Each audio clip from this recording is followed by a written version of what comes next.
unë të jap të drejtë, por ti do mirë kuptosh.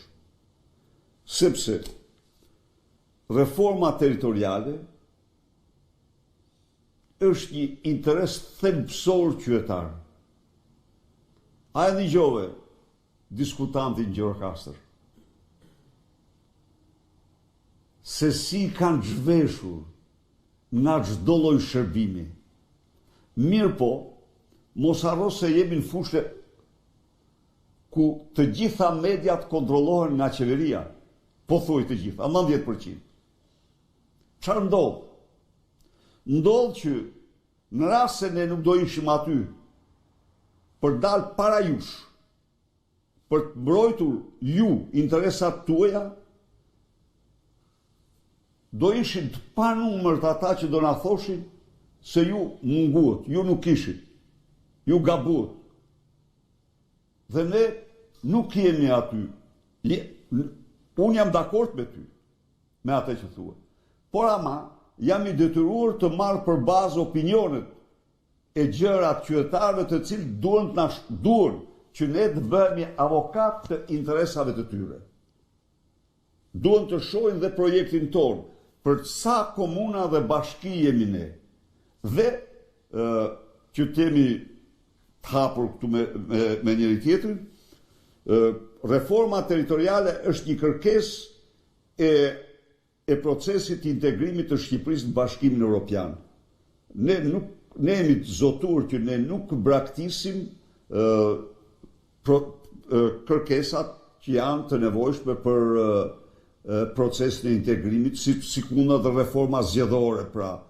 Këto janë arsyet, po kjo, vetëm një gjë, kjo nuk ndryshon asgjë në raport me cilësimin se këta janë një organizat e mirëfillt kriminale. Këtu nuk ndryshohet, nuk ka asnjë ndryshim.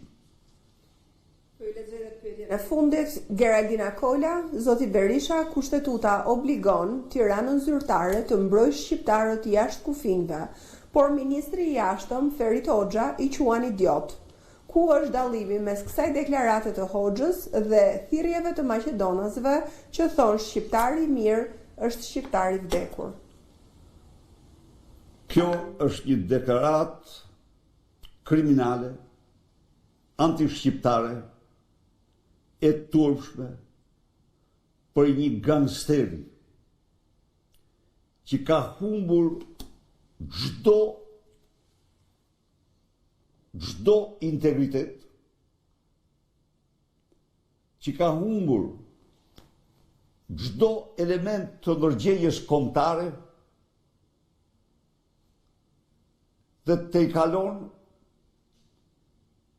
bravo, ju e thoni vetë, barazohet me ultranacionalistët në të verbër, Maqedonas dhe Serb. Dorëheqja e tij urgjente është akti i domosdoshëm.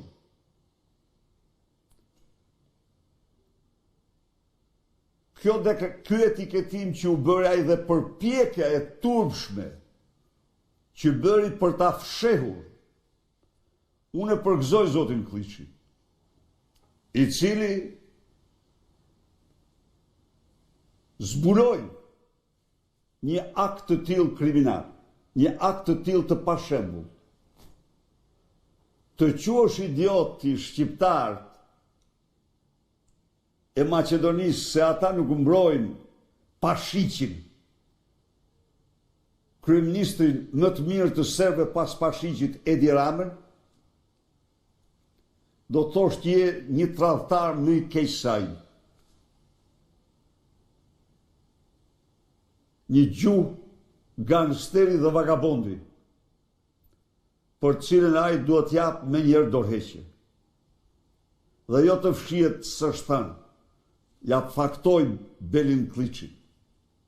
I nxori dokument, i nxori mesazh të ambasadorit.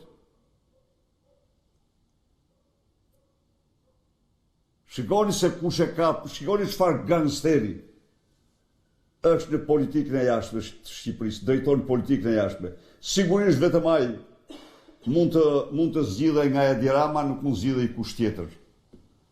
Akti pa shembull, i pa ndigjuar ndonjëherë. I pa ndigjuar. Dhe pse?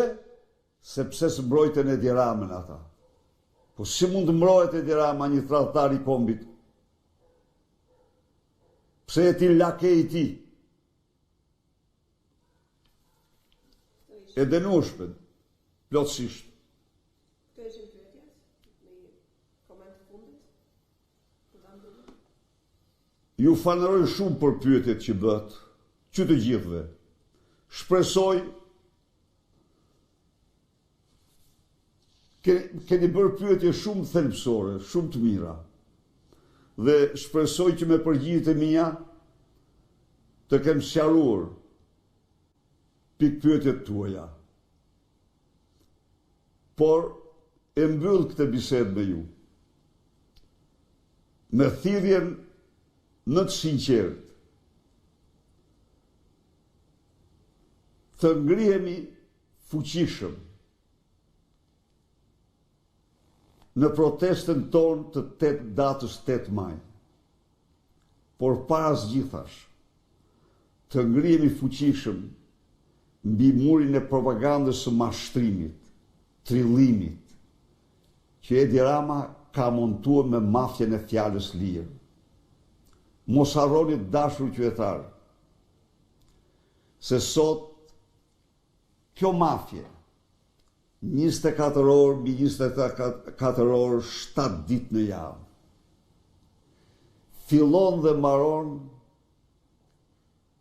gjithçka për t'u mashtruar ju, gjithçka për të manipuluar të vërtetat para jush, gjithçka për të trilluar shpifje për opozitën, për Partinë Demokratike dhe Sali Berishën.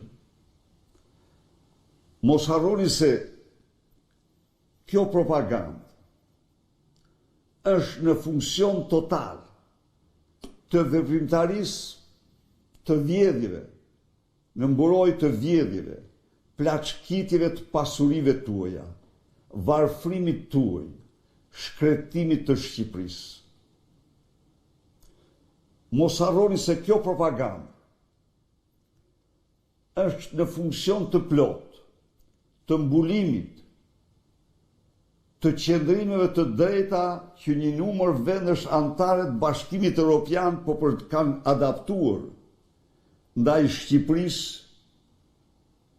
në proces të integrimit. Duhet të ngrihemi. Duhet të ngrihemi edhe për të dëshmuar shqiptarëve dhe botës se ne nuk pajtohemi kurrë me këtë dhunim, me këtë vjedhje plaçkitje të madhe, me këtë sundim të krimit në Shqipëri, se ne nuk pajtohemi kurrë me këto pengesa të vendosura në procesin e integrimit, se ne jemi lokomotive e integrimit, por me kusht, një proces i bazuar në merit dhe jo lobim korruptiv. Jo lobim korruptiv që u fshesh shqiptarëve. Të vërtetën, që i fsheh komunitet ndërkombëtar të vërtetat mbi Shqipërinë. Jo, ne jemi për një proces transparent, të plot, përfshirës. Jo vetëm të opozicës, por përfshirës të opinionit publik shqiptar dhe qytetarëve shqiptarë. 8 maj është një ditë për të gjithë shqiptarët. Nuk protestohet për pushtetin e Sali Berishës apo të Partisë Demokratike, apo të aleatëve të saj. Protestohet për votën e lirë të shqiptarëve. Protestohet për kundër plaçkitjes dhe varfrimit e mjerimit tyre të vazhdueshme nga kjo qeveri. Protestohet kundër karteleve të drogës dhe vendimarrësve, kundër sulmeve të ndaj opozitës dhe përpjekjeve të egra ndaj saj, ndaj dhe të gjithë në këmbë. Krenar me çdo protestues, krenar me çdo burr, grua, vajzë dhe djalë që mbush bulevardin për të 8 herë dhe qëndroni pa mposhtur si zërin shqiptarëve.